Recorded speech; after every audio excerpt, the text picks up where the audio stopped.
Hey, good morning, good morning. It's the Sunday morning coffee chat. David Cohen with you, and I have a coffee in hand.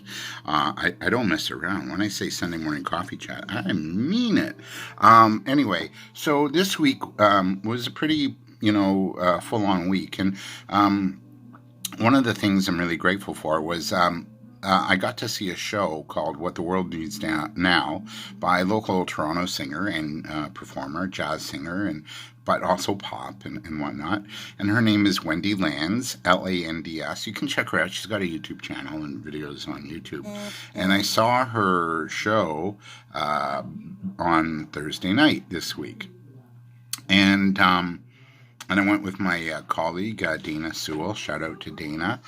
And one of the theme of the show was about a young girl growing up and tapping into the world of make believe. Like a lot of us as kids, we experience pain, and maybe we don't know how to handle that pain or process it. And as kids, one way to handle pain is to go into a little bit of, pretend, make believe, imagination, creativity. And for her, it was music and song in the 60s. She detailed her life a little bit as a kid growing up in the 60s. And she lost herself in the music. That was her escape. And I could so relate, because for me, my escape was radio. I used to, well, sports too, but I used to love radio, and I used to play with my hockey cards and football cards and baseball cards, and I would do the play-by-play with them, right? And I had a high voice back then. I didn't sound like I do now at all. I sounded like Newton from Hercules. Herc. Anyway, if my sisters are watching, they'll laugh at that. And then I used to take a little record player, and I'd play records in the den, and I'd pretend to be a DJ, and all it was about making people happy. That was my gift, right? To entertain people.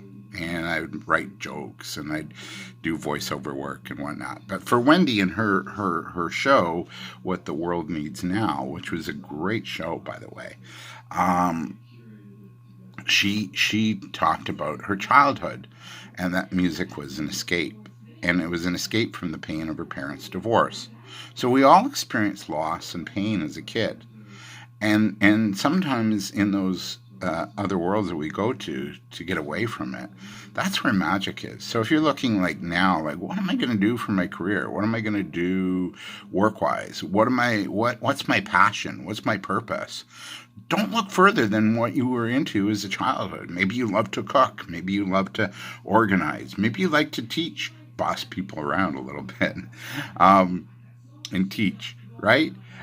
Maybe you liked what I liked, radio. I know I'm on a chat board for radio and TV professionals, and we all have that passion from when we were kids for the industry.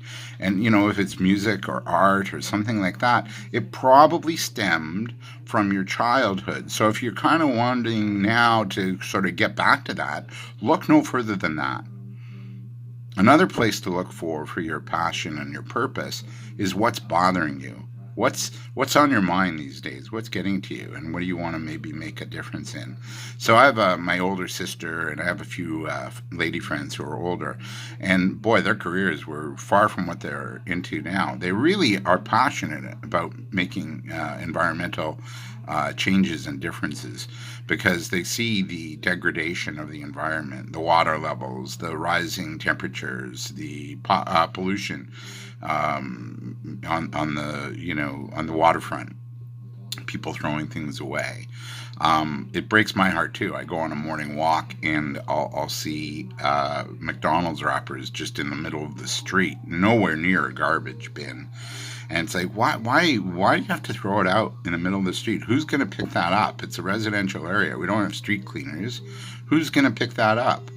And or it's going to fly around and end up who knows where. So I agree. So that's another place to look for. If you're passionate and you want to do something, look at something that's, in your heart and, gnawing at you a little bit.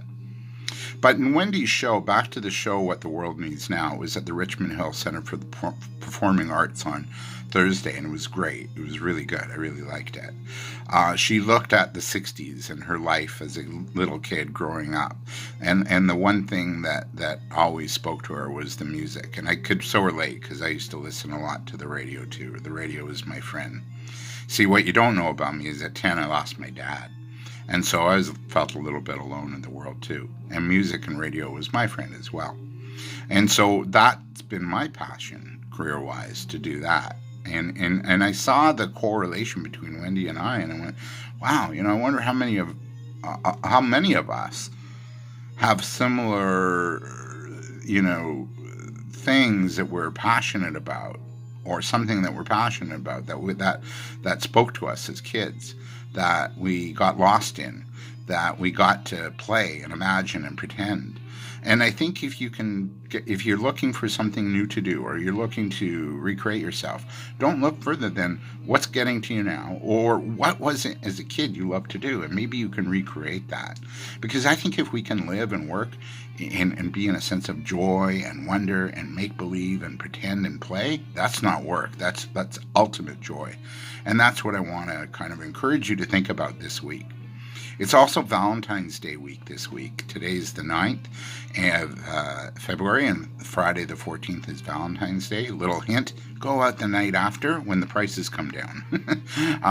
But, look at loving yourself and loving that inner child and loving the good people in your life, and be appreciative this week. So that's it for the coffee chat. I'm going to take one more sip. Here we go. Cheers. I just drink it black now. It's not bad. Took a little getting used to it. I used to have milk in it, but I don't mind. Anyway, just have a really good week, a powerful week. It's also a full moon tonight, so watch that. Hair is growing on the palm of your hand. Just think of your passion, your purpose, and look back to when you were a little kid, and you know what, you might find some treasures there that you might need to dig out again and look at. So have a great week. Make it really positive.